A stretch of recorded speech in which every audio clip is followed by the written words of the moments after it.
Hello दोस्तों। तो इस एपिसोड की शुरुआत भी वहीं से होती है जहां पे इसका लास्ट एपिसोड एंड हुआ था। तो अब हमारा ये वाला एपिसोड स्टार्ट होता है। तो हम ब्लैक विंड माउंटेन में ज़ूमू और उसके साथियों को देखते हैं।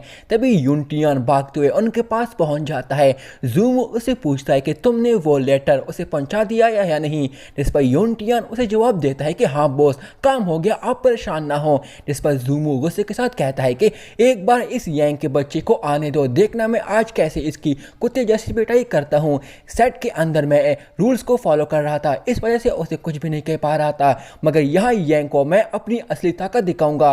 तभी यूनटियान सामने देखता है तो उसे दूसरे सेट के स्टूडेंट्स दिखाई देते हैं, जिन्हें देखकर वो काफी डर जाता है और ज़ूमू से कहता है कि बॉस यहाँ कोई आ रहे हैं, इनके लीडर का नाम चेंग ज़ाओफेंग है। ये देखकर ज़ूमू कहता है कि मैं तो यहाँ यांग काई को सबक सिखाने के लिए आया था, लेकिन सोचा नहीं था कि एक और मुसीबत आकर गले पड़ जाएगी। जिस पर यूनटियान उसे कहता है कि बॉस मेरी मान लो, हमें यहाँ से चले जाना चाहिए, यांग को हम कल देख लेंगे। जिस पर ज़ूमू गुस्से के साथ उसे कहता है कि भला हम यहाँ से क्यों जाएं, और इस यंग मास्टर ज़ाओफेंग से मैं क्यों डरूं, बाढ़ में जाए मेरी तरफ से। यूनटियान सोचता है कि ज़ूमू इस वक्त काफ़ी गुस्से में है, मगर ज़ाओफेंग के साथ काफ़ी लड़के हैं, अगर हमारी इनके साथ फाइट हो जाती है तो ये हमें बहुत बुरी तरह पीटेंगे। तभी ज़ाओफेंग वहाँ पहुँच जाता है और उनसे कहता है कि तुम सभी गधों की हिम्मत कैसी हुई वो भी मेरे इलाके में आने की। अरे हाँ, तुम तो ज़ूमू हो। जिस पर ज़ूमू उसे कहता है कि ज़ाओफेंग तुम किसी को देखकर इतना गर्म क्यों हो जाते हो, पर मुझे ये बताओ ये जगह कब से तेरी हुई, तेरे बाप की प्रॉपर्टी है क्या। ये सुनकर ज़ाओफेंग को काफ़ी गुस्सा आ जाता है, बट तभी वहाँ उसके पीछे कुछ बटरफ्लाई आ जाती है उड़ते हुए, जिसके साथ ही उसके पीछे एक लड़की उनके सामने आ जाती है और वो बटरफ्लाई उसके हाथ पर बैठ जाती है। ये देखकर ज़ूमू गुस्से के साथ कहता है कि ये तो कमीनी लूना है। तभी लूना ज़ाओफेंग से कहती है कि ये लोग कौन है, आपसे इतनी बदतमीजी में बात क्यों कर रहे हैं। तभी ज़ाओफेंग ज़ूमू से कहता है कि मैं आखिरी बार बोल रहा हूँ, ये मेरा इलाका है, ये जगह फेंग यू टावर्स के अंडर आता है, मुझे नहीं पता तुम लोग यहाँ क्या ढूंढने आए हो, बट मैं इतना कहूँगा दफ़ा हो जाओ अभी के अभी यहाँ से। इस पर ज़ूमू उसे कहता है कि ये जगह भला ही फेंग यू टावर्स के अंडर आती है, बट तुम खुद को समझते क्या हो जो मुझे यहाँ ऐसे जाने के लिए कह रहे हो। तभी वो लड़की ज़ाओफेंग से कहती है कि मैंने आपसे कहा था मुझे ऐसी जगह ले जाओ जहाँ खामोशी हो, शांति हो, आप मुझे यहाँ लेके आ गए जहाँ लोगों को बात करने की तमीज़ भी नहीं है। बाकी हमें यहाँ से जाना चाहिए, आप मेरे लिए फाइट करोगे और फिर जख्मी हो जाओगे, ये मुझे देखा नहीं जाएगा और ये मुझे बिल्कुल भी पसंद नहीं है, आपको बिल्कुल अच्छे से पता है। ज़ाओफेंग उसे जवाब देता है कि तुम परेशान ना हो, ये ज़ूमू मेरी उंगली को भी टच नहीं कर सकता, इतना कमज़ोर है मुझसे। इस पर ज़ूमू उसे जवाब देता है कि ज़ाओफेंग ज़रा मुंह संभल के बात करो, बाद में ये ना हो पछताना पड़े। तभी यूनटियान उस लड़की को देखकर सोचता है कि ये लड़की अपनी मीठी बातों से ज़ाओफेंग को भड़का रही है, ये बस हमारे बीच फाइट करवाना चाहती है। तभी ज़ाओफेंग ज़ूमू से कहता है कि अगर तुम अभी यहाँ से नहीं गए तो फिर हम तुम्हें ऐसा सबक सिखाएंगे कि बाद में किसी को मुंह दिखाने के लायक भी नहीं बचोगे। जिस पर ज़ूमू उसे जवाब देता है कि फर्क नहीं पड़ता तुम 9th level body tampering realm में हो या फिर इससे ज़्यादा, तुमसे मैं नहीं डरता। ये सुनकर ज़ाओफेंग तुरंत ही उस पर अटैक करने जाता है, वहीं ज़ूमू भी भागते हुए सीधा उस पर अटैक करने जाता है और फिर एक जोरदार एक पावरफुल पंच अटैक करता है, मगर ज़ाओफेंग का अटैक इतना पावरफुल होता है कि ज़ूमू के हाथ की हड्डी टूट जाती है और वो गुस्से के साथ हैरान होते हुए कहता है कि तुमने तो काईयून रेल्म को ब्रेक थ्रू किया हुआ है, ये कैसे हो सकता है। इस पर ज़ाओफेंग उसे कहता है कि सही कहा, हम दोनों ने एक साथ प्रैक्टिस शुरू की थी, लेकिन तुम अभी भी बॉडी टेम्परिंग स्टेट में हो और मैं काईयून रेल्म में हूँ। और इतना कहती ही वो तुरंत ही ज़ूमू को उसके चेहरे पे एक पावरफुल स्पिरिचुअल पंच मार के उसे दूर फेंक देता है। ये देखकर ज़ूमू के चमचे तुरंत ही सभी मिलकर ज़ाओफेंग पे अटैक करने जाते हैं, वहीं ज़ाओफेंग भी अपने लोगों को इशारा करता है, जिस पर वो सभी तुरंत ही उन पे अटैक करने जाते हैं और यहाँ पे इन दोनों गैंग्स के बीच फाइट शुरू हो जाती है। तभी यहाँ पे हमारा सीन चेंज हो जाता है जब हम यांग को देखते हैं जो कि ज़ूमू से मिलने के लिए वहाँ आ रहा होता है। तभी वो खुद से कहता है कि ब्लैक विंड माउंटेन में लोगों के आज इतनी शोर क्यों आ रहा है मुझे। इसके साथ ही वो भागते हुए तुरंत ही उनकी तरफ चला जाता है। तभी दूसरी तरफ हम देखते हैं कि ज़ाओफेंग के सभी दोस्तों ने ज़ूमू के साथियों को खूब पीटा होता है और उन्हें टॉर्चर कर रहे होते हैं। वहीं ज़ाओफेंग भी ज़ूमू के ऊपर बैठा हुआ और उसे कहता है कि आखिरी बार कह रहा हूँ, हार मान लो ज़ूमू। जिस पर ज़ूमू उसे कहता है कि बाढ़ में जा। ये सुनकर ज़ाओफेंग एक बार फिर से उसे पंच मारता है, जिससे ज़ूमू की नाक से खून निकलता है और उसके मुंह से भी खून निकल रहा होता है, उसकी हालत बहुत ही खराब हो रही होती है।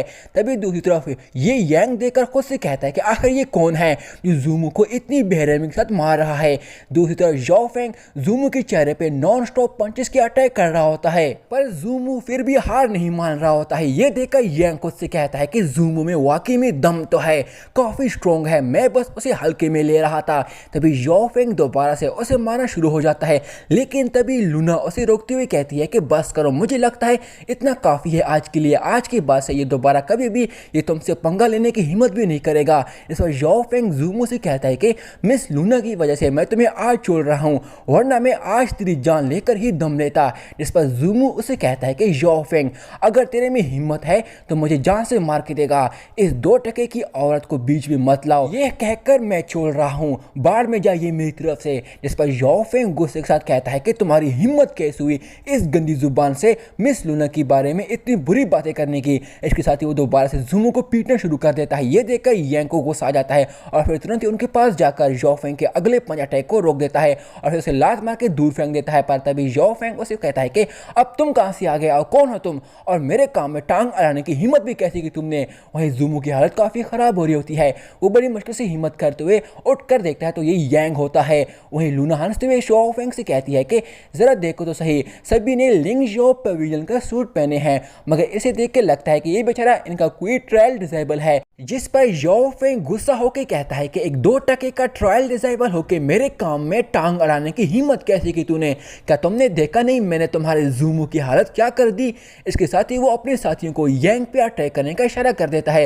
इसके साथ ही वो सभी लोग मिलकर यांग को चारों तरफ से घेर लेते हैं। वहीं यांग भी अपनी स्पिरिचुअल पावर्स को एक्टिवेट करते हुए अटैक के लिए रेडी हो जाता है। तभी जैसे ही उनमें से एक यांग पे अटैक करने लगता है, यांग उसके अटैक से बचते हुए तुरंत ही जैसे दूसरा पत्थर उठाकर उस पर अटैक करने की कोशिश करता है, यांग उसके पत्थर पे अटैक करके उसे फोड़ देता है और उसे अपने एक ही पंच अटैक से उसे दूर फेंक देता है। जैसे वो लड़का उठते हुए कहता है कि ऐसा लग रहा है कि मेरा पूरा जिस्म जल रहा है। तभी यांग खुद से कहता है कि ट्रू यांग एनर्जीज तो सच में काफी पावरफुल है, ये सभी फेंग यू tower disable body tempering level 7 और 8 रेल्म में हैं।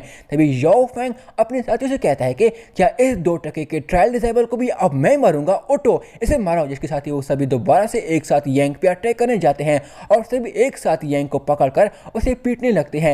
ये देखकर याओ फेंग हंसते हुए कहता है कि और जोर जोर से पीटो इस गद्दे को। तभी यांग सोचता है कि मुझे निकलने के लिए कोई रास्ता देखना होगा। जिसके साथ ही वो अपनी ट्रू यांग फायर पावर्स एनर्जी को स्टोर करते हुए अचानक से एकदम उन्हें रिलीज कर देता है, जैसे वो सभी एक साथ दूर जाकर गिरते हैं। ये देखकर यून टियान भी काफी खुश हो जाता है। वहीं ये देखकर लूना कहती है कि ये लड़का हाई लेवल पे नहीं है, पर फिर भी इसने इन सभी को एक साथ पीछे कर दिया, ये कोई मामूली बात नहीं है। तभी याओ फेंग कहता है कि लड़के मुझे नहीं लगता कि तू आज बच सकता है। तभी ज़ूमू यांग से कहता है कि यांग काई, मुझे तुम्हारी मदद नहीं चाहिए, दफा हो जा यहाँ से। असल में ज़ूमू नहीं चाहता है कि यांग जो कि एक कमजोर इंसान है वो याओ फेंग से मार खा ले। इस पर यांग उसे कहता है कि तुम्हें क्या डर लग रहा है कि अगर मैंने इसे हरा दिया तो तुम किसी को अपना मुंह दिखाने के लायक नहीं बचोगे, है ना। इस पर ज़ूमू उसे कहता है कि बकवास करना बंद करो, ये काई यून रेल्म में है, मुझे डर है कि ये तुझे कहीं जान से ना मार दे। इस पर यांग उसे कहता है कि अच्छा तो तुम्हें मेरी फिक्र हो रही है, तो आप परेशान ना हो, अब ये फाइट में आपके लिए ही जीतूंगा। जिस पर याओ फेंग तुरंत ही ज़ूमू को एक पावरफुल पंच मार के उसे दूर फेंक देता है कि बीच में मत बोल। जिस पर यांग ज़ूमू से कहता है कि क्या तुम ठीक हो। जिस पर ज़ूमू उसे कहता है कि नहीं मैं ठीक नहीं हूँ। तभी तुरंत ही याओ फेंग यांग पे अटैक करने जाता है और अटैक करने लग जाता है। इसे देखकर यांग भी तुरंत ही उसके हर एक अटैक से बचते हुए उस पर अटैक करने लगता है और यहाँ पे इन दोनों की फाइट शुरू हो जाती है। तभी याओ फेंग के एक ही अटैक से यांग गलती के साथ पीछे चला जाता है। जिसे देखकर याओ फेंग हंसते हुए उसे कहता है कि लगता है तुम्हारी कुंग फू थोड़ी अच्छी नहीं है बेटा। ये सुनकर यांग तुरंत ही गुस्से के साथ दोबारा से याओ फेंग पे अटैक करना शुरू हो जाता है और वहीं याओ फेंग भी उसके हर एक वार से बड़ी आसानी से पीछे हट रहा होता है और साथ ही यांग पे उल्टा उस पे पंच अटैक भी कर रहा होता है। पर तभी यांग उसके चेहरे पे तुरंत एक पावरफुल स्पिरिचुअल पंच मार देता है जिससे वो पीछे चला जाता है, पर वो खुद को संभाल लेता है। याओ फेंग को गुस्सा आ जाता है कि ये मुझे कैसे मार सकता है और फिर तुरंत ही अपनी स्वॉर्ड पकड़कर अपने हाथ में पकड़ लेता है और यांग से कहता है कि मैं तुझे आज जान से मार दूंगा कमीने। इसके साथ ही वो अपनी स्वॉर्ड से यांग पे अटैक करना शुरू हो जाता है। वहीं यांग भी अपनी मार्शल आर्ट टेक्निक का इस्तेमाल करते हुए बड़ी जबरदस्त तरीके से उसके हर एक स्वॉर्ड अटैक से खुद को बचा रहा होता है। याओ फेंग अपनी स्वॉर्ड के अटैक से उसे टच भी नहीं कर पा रहा होता है, लेकिन तभी वो एक लंबी छलांग लगाकर अपनी स्वॉर्ड से दोबारा से यांग पे अटैक करने की कोशिश करता है, पर यांग अपनी कमाल मूव टेक्निक से उसे बड़ी आसानी से पीछे हट जाता है। तभी यांग अभी हवा में ही होता है कि याओ फेंग तुरंत ही दोबारा से अटैक करके अपनी स्वॉर्ड से यांग की पीठ को चीर देता है। ये देखकर ज़ूमो कहता है कि ये तो काई यून रेल में है, मगर इसकी स्पीड की मूवमेंट और स्टेट ऑफ बॉडी टेम्परिंग दोनों एक जैसी नहीं है। येंग तुम्हें बिल्कुल संभल के रहना होगा। तभी यांग सोचता है कि लगता है इसे इतनी आसानी से डील नहीं कर सकता, मुझे कुछ बड़ा करना होगा। जिस पर याओ फेंग उसे कहता है कि तुम एनर्जी का इस्तेमाल करके कितना ही स्ट्रॉन्ग क्यों ना बन जाओ, तुम मेरी स्वॉर्ड से अब नहीं बच सकते, तुझे आज नहीं छोड़ने वाला। जिस पर यांग उसे जवाब देता है कि देखते हैं कौन क्या कर सकता है। इसके साथ ही दोबारा से ये दोनों एक दूसरे पे अटैक करने जाते हैं। याओ फेंग जैसे अपनी स्वॉर्ड से अटैक करने लगता है कि तभी यांग तुरंत ही अपनी फुल स्पिरिचुअल पावर्स का इस्तेमाल करते हुए सीधा उसकी स्वॉर्ड को ही अपने हाथ में पकड़ लेता है। देखकर लूना भी हैरान रह जाती है। यांग ने अपने एक हाथ से उसकी स्वॉर्ड को पकड़ा होता है और उसके हाथ से खून निकल रहा होता है, मगर वो उस स्वॉर्ड को छोड़ नहीं रहा होता है। इस पर याओ फेंग उसे कहता है कि क्यों दर्द नहीं हो रही क्या। तभी यांग उसकी स्वॉर्ड को पूरी तरह अपने हाथ में पकड़ लेता है और दूसरे हाथ से उसका हाथ पकड़कर उसे कहता है कि आइंदा मेरे साथियों पे हाथ भी मत उठाना, वरना मैं तेरी जान ले लूंगा। जिसके साथ ही वो अपनी राइट हैंड से अपनी स्पिरिचुअल ट्रू फायर पावर्स को एक्टिवेट करते हुए तुरंत ही उसे एक जोरदार पंच मार देता है। इसे याओ फेंग पीछे दूर जाकर गिरता है। इसे देखकर ज़ूमो और युनटियान भी शौक रह जाते हैं। वहीं लूना भी काफी डर जाती है। तभी यांग सोचता है कि ये सब इस लड़की की वजह से हुआ है, अगर मैंने इसे अभी डराया नहीं तो ये मसला इतनी आसानी से खत्म नहीं होगा। इसके साथ ही वो लूना के पास जाने लगता है। लूना भी डर के मारे मुस्कुराते हुए उसे कहती है कि तुम्हें गलतफहमी हो रही है, मैं फेंगयुलू डिवीजन से नहीं हूँ। और जैसे यांग उसे पकड़ने लगता है कि वो उसका हाथ पकड़कर उसको जख्म को देखकर तुरंत ही उसके खून को चूसती है और उसे कहती है कि ये तो काफी लाजवाब है। इस पर यांग उसे कहता है कि तुम नफरत फैलाने में काफी स्मार्ट हो और अब मेरे सामने मासूम बनने की कोशिश कर रही हो, तुझे लगता है कि मैं स्टूपिड हूँ। जिस पर वो लड़की उसे मुस्कुराती हुए कहती है कि अगर तुम्हारे हाथ से ये खून ऐसे ही निकलता रहा तो तुम कमजोर पड़ जाओगे और बेहोश हो जाओगे। देखो मैं आपके लिए ये बैंडेज लगा देती हूँ। जिसके साथ ही वो अपने कपड़े से उसके जख्म को बैंडेज लगाने लगती है। ये देखकर यांग उसे कहता है कि तुम्हें मेरी फिक्र करने की जरूरत नहीं है। तभी वो अपना हाथ उसे खींचने लगता है, जिससे वो लूना उसके करीब आने लगती है। ये देखकर वो उसे पीछे हटाने के लिए अपना दूसरा हाथ आगे करता है, जिससे लूना के चेस्ट पे वो टच कर देता है, पर वो उसको पीछे पुश कर देता है, जिससे लूना पीछे दूर चली जाती है। यांग शर्माते हुए उसे कहता है कि जाओ जाओ मैं माफ कर देता हूँ। वहीं ज़ूमो यांग काई तुम्हें इस औरत ने अपने जाल में फंसा दिया, स्टूपिड कहेंगे, यहाँ आ जाओ और मेरी हेल्प करो। जिस पर यांग उसे कहता है कि तुम मुझे ऐसे बात क्यों कर रहे हो, मैंने तो तुम्हारी जान बचाई है। इसके साथ ही वो उसके पास जाकर उसे अपना हाथ देता है कि उठो। ज़ूमो पहले तो मुंह उधर कर देता है, बट वो इतना भी बुरा नहीं होता दिल का और जख्मी भी होता है, तो वो उसे अपना हाथ दे देता है। यांग उसका हाथ पकड़कर उसे उठा फिर अपने साथ लेकर बाकियों के साथ वहां से जाने लगता है। वहीं लूना उसे देखकर कहती है कि ये लड़का काफी इंटरेस्टिंग है, इसका नाम यांग काई है, अच्छा, और हंसते हुए कहती है कि मुझे याद रहेगा। अब यहाँ पे हमारा ये वाला सीन यहीं पे चेंज हो जाता है, जहाँ अब यांग के घर को हम देखते हैं, जहाँ अंदर यांग अपने जख्म को हील करने के लिए उसने अपने हाथ में मेडिसिन पकड़ी होती है। यांग अपने हाथ को जब देखता है तो खुद से कहता है कि ये तो बस स्किन ही डैमेज हुई है, तो फजूल में मुझे मेडिसिन ज़ाया करने की ज़रूरत नहीं है। और इसके साथ ही वो उस बोतल को रख देता है और अपने हाथ पे बैंडेज लगा देता है और फिर वो अपने बेड पे बैठकर अपनी कल्टीवेशन स्टार्ट कर देता है। यांग काफ़ी देर तक अपनी स्पिरिचुअल पावर्स की कल्टीवेशन कर रहा होता है, जहाँ वो अपने ट्रू यांग एनर्जी की मदद से अपनी बॉडी के अंदर सभी जख्म को भी हील कर देता है। इसके बाद वो अपने हैंड मूव टेक्निक से अपने कल्टीवेशन ख़त्म कर देता है और अपने हाथों को देखकर खुद से कहता है कि मैंने तो आखिरकार बॉडी टेम्परिंग रेल्म के 8 लेवल को भी ब्रेक थ्रू कर लिया है, और ये सब मैंने उस सभी फाइट की वजह से हासिल किया है, क्योंकि मैं जितनी भी फाइट करूंगा मेरी कल्टीवेशन प्रैक्टिस इसी की वजह से और अच्छे से इंप्रूव होती जाती है।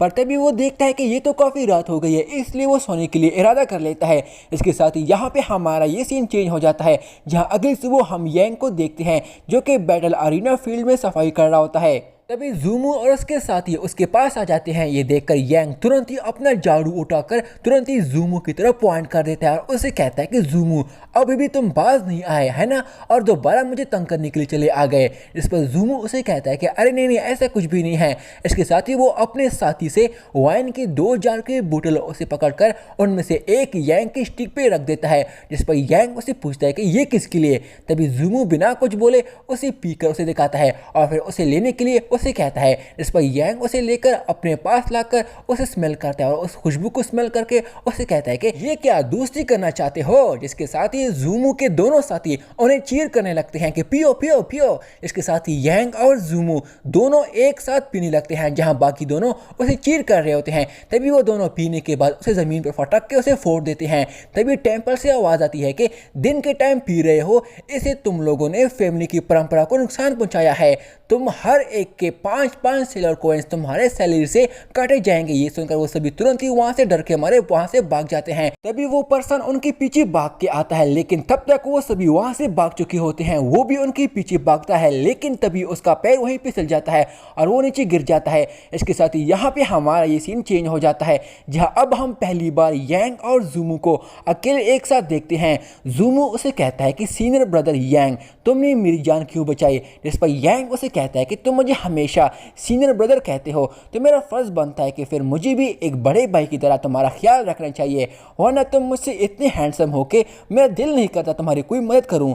ये सुनकर ज़ूमू हंसता है। इसके बाद वो उठकर उसे कहता है कि ब्रदर यांग, हम दोनों के बीच पास्ट में जो कुछ भी हुआ है उसे भूल जाइए, क्योंकि मैं अंधा था, तुम्हें अच्छे से समझ नहीं पाया था, मुझे माफ़ कर दे। जिस पर यांग उसे कहता है कि इसकी कोई ज़रूरत नहीं है। जिस पर ज़ूमू उसे कहता है कि तुमने मेरे लिए खुद को काफ़ी इंजर्ड किया था, इसलिए मैं तुम्हारे इस एहसान का बदला चुकाने के लिए तुम्हारे लिए ये मेडिसिन लेके आया हूँ। तभी यांग सोचता है कि मैंने तो ट्रू यांग टेक्निक से प्रैक्टिस करने के बाद खुद को हील भी कर दिया था, और ये मामूली सी युआनदान मेडिसिन अब मेरे किसी काम की नहीं। पर तभी ज़ूमू खुद ही उसके हाथ में वो मेडिसिन रख देता है और उसे कहता है कि आज के बाद मैं कभी नहीं कहूँगा कि मेरे सामने झुककर मुझसे माफ़ी मांगो। तभी यांग सोचता है ये तो हद से ज़्यादा ही शरीफ हो गया है, और इसके चेहरे पे इतना प्यार देखकर बिल्कुल भी अच्छा नहीं लग रहा है, ये कुछ ज़्यादा ही ओवर एक्टिंग कर रहा है। इसके बाद वो उसे थैंक यू कहकर उस बोतल को रख देता है। तभी ज़ूमू उसे कहता है कि आज के बाद हम दोनों के बीच कुछ भी नहीं होगा, हम दोनों आज से बेस्ट फ्रेंड होंगे, इसलिए कल मैं तुझे एक बड़ी खूबसूरत जगह दिखाने लेके जाऊंगा।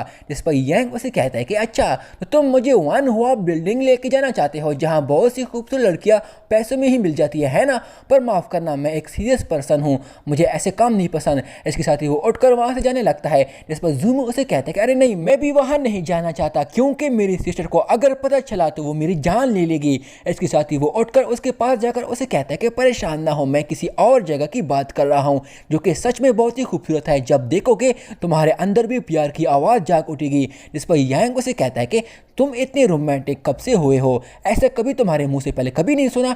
इसके साथ ही वो दोनों बातें करते हुए वहाँ से चले जाते हैं। तभी यहाँ पे हमारा ये सीन चेंज हो जाता है, जहाँ अब हम एक जंगल को देखते हैं। यांग, ज़ूमू और उसके साथी एक साथ कहीं जा रहे होते हैं, लेकिन तभी यांग उनसे पूछता है कि तुम लोग मुझे कहाँ लेके जा रहे हो। जिस पर ज़ूमू उसे कान में बताने लगता है कि तभी यांग उसे पुश करते हुए उसे कहता है कि जो भी कहना है सबके सामने बताओ, इतने करीब आने की जरूरत नहीं है।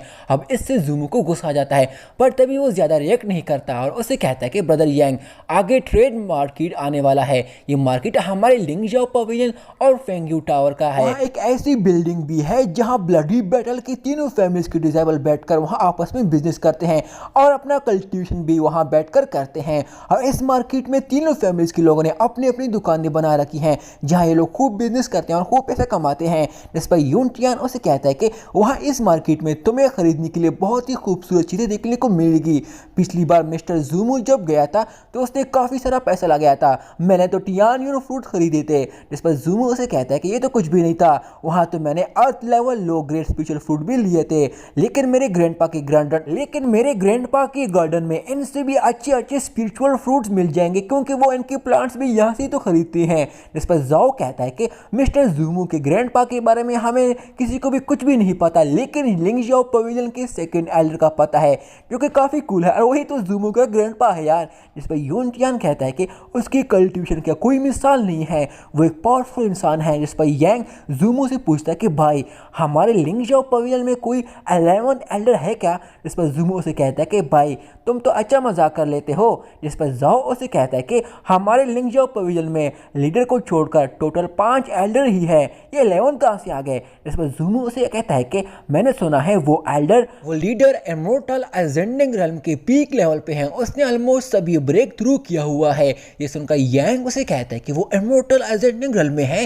जिस पर ज़ूमू उसे बताता है कि हुमान ब्लडी बैटल गैंग का लीडर है और याओ रूहान फेंगयू टावर का ऑनर है, वो इमॉर्टल असेंडिंग रेलम के 7th या 8th लेवल पे है। बस इसी की वजह से ही हमारे लीडर के मुकाबले में ये उसका टक्कर का नहीं है। जिस पर यूनिटियन उसे पूछता है कि हमारे लीडर को इस लेवल तक ब्रेक थ्रू करने में कितना वक्त लगा था।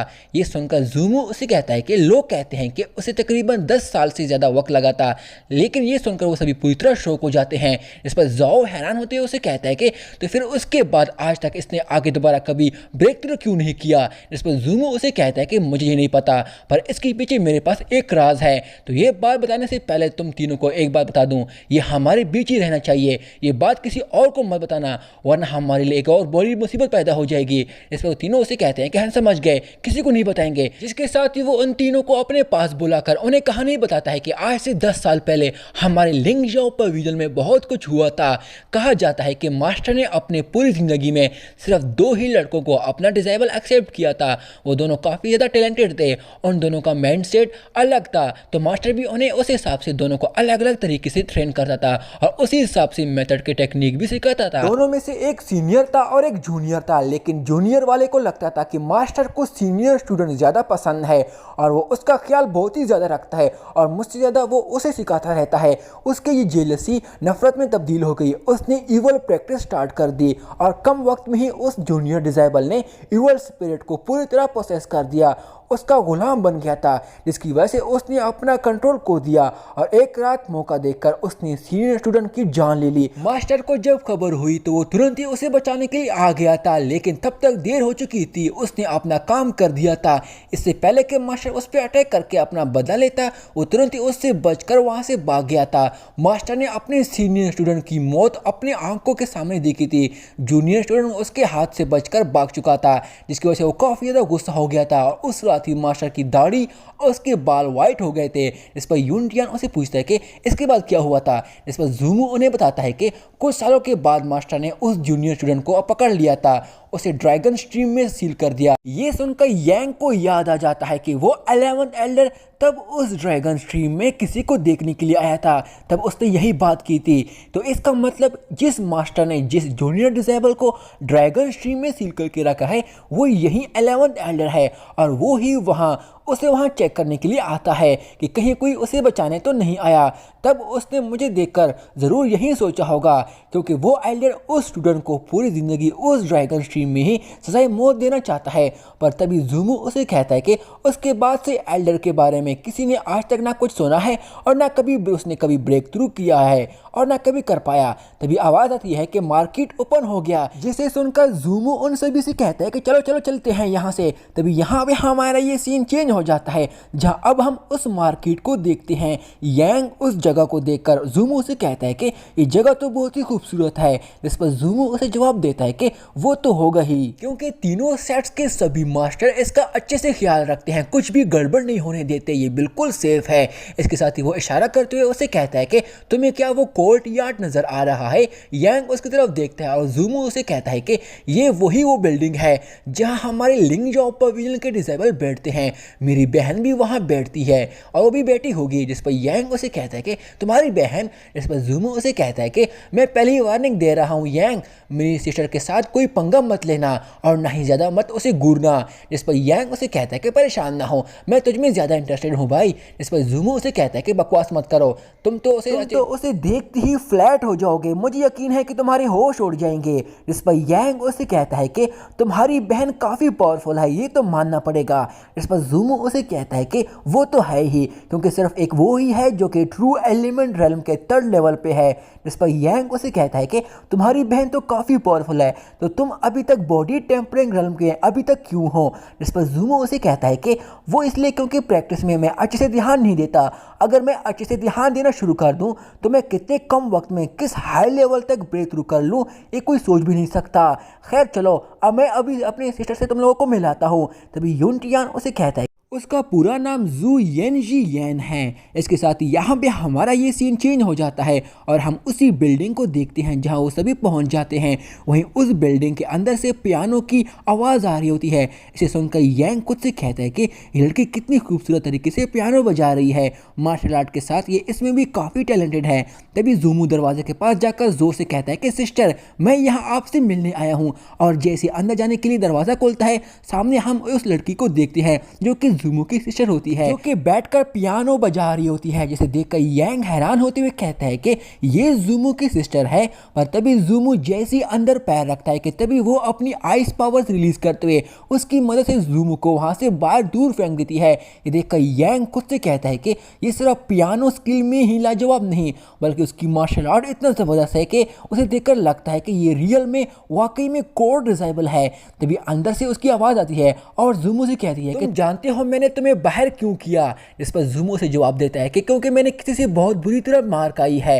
इस पर वो उसे पूछते हैं कि आखिर ऐसा क्यों। इस पर ज़ूमो जवाब देता है कि मेरी स्किल दूसरों की तरह उतनी अच्छी नहीं है। इस पर वो उसे पूछती है कि ऐसा क्यों। इस पर ज़ूमो उदास होते हुए जवाब देता है कि क्योंकि मैं अच्छे से प्रैक्टिस नहीं करता। ये सुनकर उसके साथी उस पर हंसने लगते हैं। इस पर उसकी बहन उसे पूछती है कि तुम इतने लापरवाह क्यों हो भाई, तुम्हें पता है कि आगे क्या करना है और वो मैंने ऑलरेडी तुम्हें बताया हुआ है।